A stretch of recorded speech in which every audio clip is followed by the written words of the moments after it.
Adıyaman'dan katılıyorum Şanlıurfa Fuar Merkezi'ne. Kadın kooperatifiyiz. 26 kadın ortak çalışanımızla beraber kooperatifimizde hem kahvaltı hem yöresel ürünler hem çeşitli fuarlara katılıyoruz. Yaşamış olduğumuz deprem sonrasında tekrardan kendimizi üretimle motivasyon haline geldik. Kadınlarımıza, kırsaldaki kadınlarımıza destek oluyoruz. Yapmış olduğumuz ürünler özellikle coğrafi işaretli Besni üzümü, üzümünden pestili, kesmesi, pekmezi, çeşitli etkinlikler yapıyoruz. Adıyaman bademi, toz sumağımız, sumak ekşisi, nar ekşisi hepsi kadınlarımızın el emeği göz nuruyla yapılıyor. Depremden önce kuruldu, pandemiye denk geldi. Pandemiden sonra tekrar asrın felaketini yaşadık.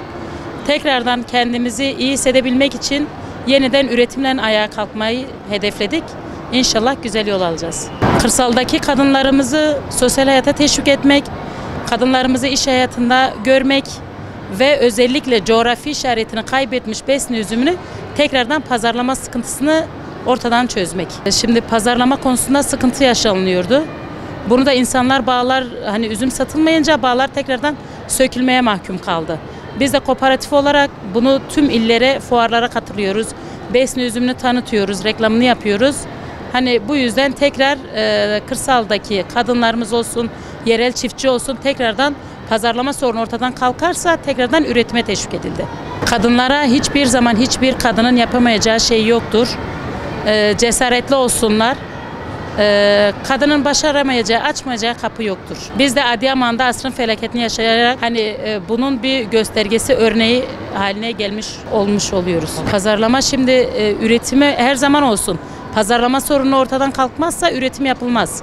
Pazarlama konusu çok önemli bir nokta. Hani her zaman doğru ve dürüst esnaf kazanır.